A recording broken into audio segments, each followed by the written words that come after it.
Hey everybody, I hope you're doing well today. We are back for our second edition of the Albin Counter Gambit series that we're doing. It's been a long time. I've been focusing on my Twitch channel, but wanted to get back into this to finish the series. And we'll have another video after this, and maybe even one more discussing lines where your opponent might try to avoid the Albin Counter Gambit. But let's go ahead and dive right in today to what might be the main lines. A lot of people, I think, would consider these the main lines. So let me pull this game up here. This is a game between Vichigov and Kasimjanov, two of the very elite players in the world at different periods in time. So let's go copy game, and we're going to put that into our chess.com analysis here. Okay, so as you know, d4, d5, c4, e5. So we're in our Albin counter gambit position here. White takes the pawn, and we push for the d4 square, which is going to kind of split White's position into two. But obviously we gambited a pawn, so some give and take there. So last time we looked at the Albin counter gambit trap with the bishop check and the pawn queening and making a knight instead of a queen. And then we also looked at like the e4 and f4 lines where black focuses on putting the knight on the e3 square. Today we're going to focus on knight f3, attacking this pawn. And this is considered the main line. Also a3 is considered a main line. And we'll go over those positions next video. Knight c6, defending the pawn. G3, since white is having issues moving this e pawn to develop the bishop, they're going to fianchetto and develop the bishop on this diagonal. Okay, so the old Albin counter gambit main line would go like bishop e6 and queen d7. You'd castle queenside and go for a kingside attack, but it just wasn't really working out.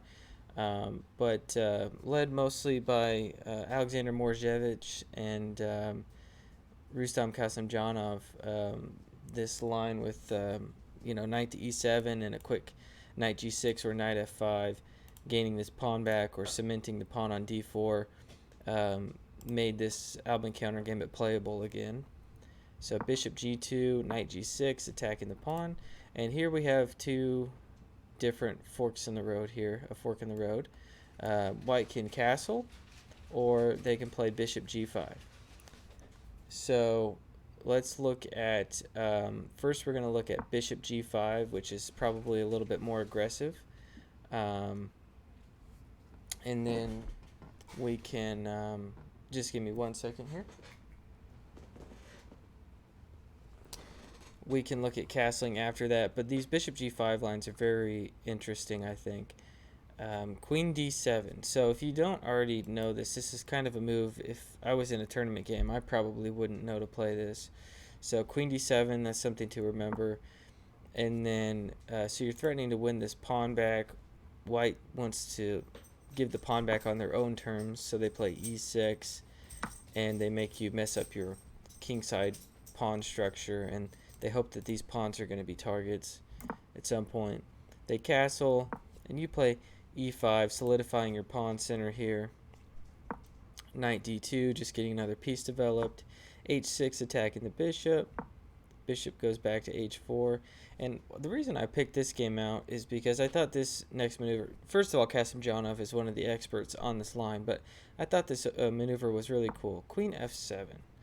And the point is that now this opens up the bishop to be developed, and the queen was just in the way there on d7. It served its purpose earlier, and now it's getting out of the way. a3, a typical idea is to play a queenside pawn push here.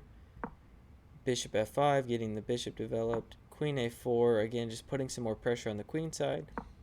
Queen d7, so again, you go there, get the bishop out, and you come back and put the queen where it's properly placed. Knight b3, bishop d6, c5, bishop e7, bishop takes, and knight takes. And so I'll probably just leave this here, actually. I just wanted to show you the early moves in this game, you can see black's doing totally fine here. He's got 2 pawns in the center. His minor pieces are developed. He can get castled. This is a position I would be fine to have in a tournament against anybody. So let's go ahead and pull up another game from this line here. Let me get the bishop g5 games.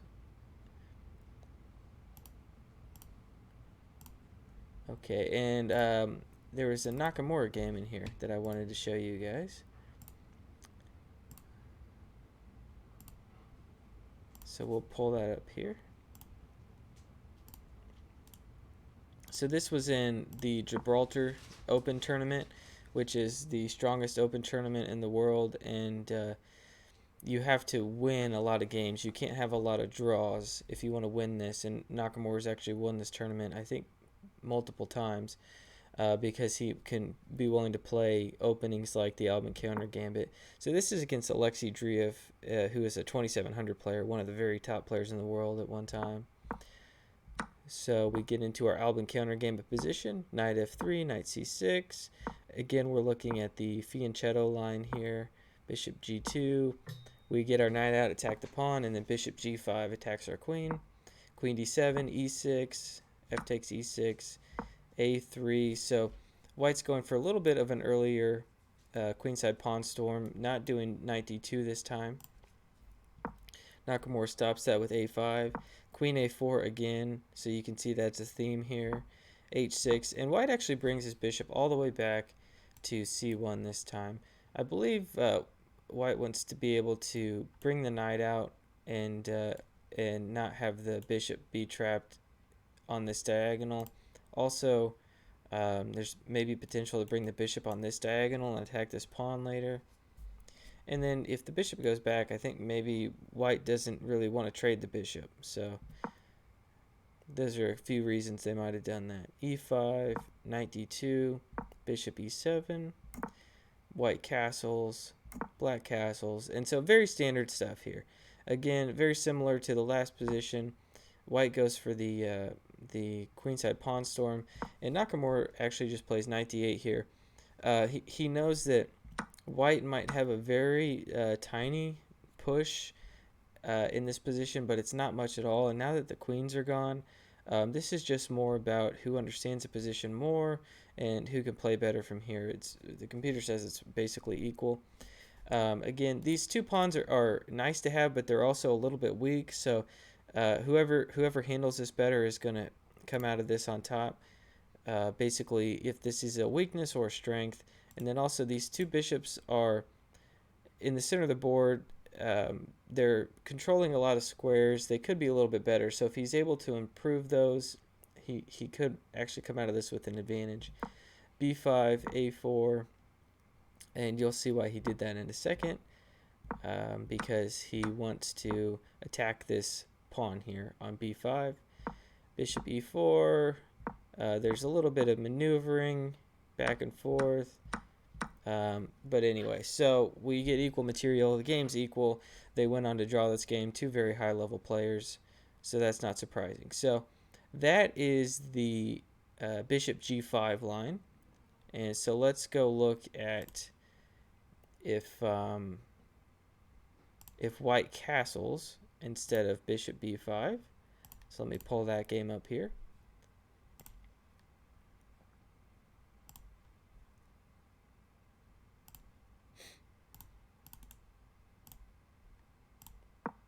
Okay, so we'll get into our main Albin counter Gambit main line here. We're going with the fianchetto variation. And then this time, instead of bishop g5, white just castles. And we take our pawn back. And white just develops his knight. Again, he's probably going to either do a queenside pawn storm, or he's going to try to win this pawn back. Bishop e7, just developing the pieces. b3. Clearly, white wants bishop b2 and attack the pawn. Black castles, bishop b2, rook e8. At this point, black has 2 pieces guarding the pawn, so it's not technically attacked at this point. a3, a5, preventing b4. That's a very common theme, a5 to prevent b4. h3, bishop f6, knight takes e5, bishop takes e5, knight f3, bishop f6, queen d2, bishop e6. So I'm going to leave it here. This game is about equal. Black has clearly finished their development. Materials equal. They got their pawn back. And yeah, just a equal game, and whoever outplays the other person from here is going to win. I believe this game did end in a, well, let me see, actually. Yeah, this game ended in a draw. So let's go back here and let me find, there was one more game in this main line that I wanted to show.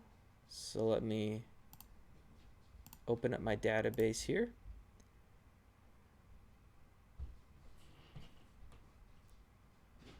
All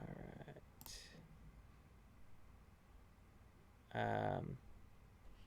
Gelfon Morzevich, that's a good one to show. Let me verify. No, that's the bishop g. Okay, let me find this game here.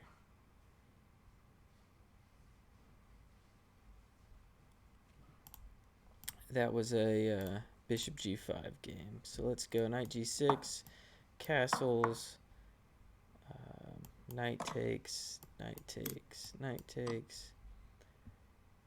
And let's see.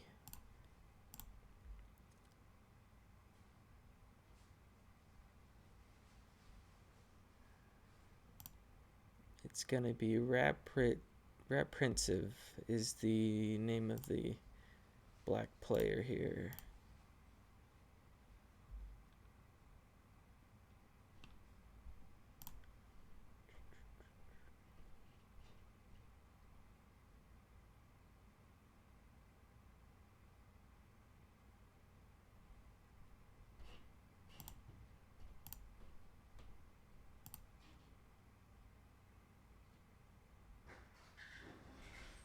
Here we go. Perfect. Oh.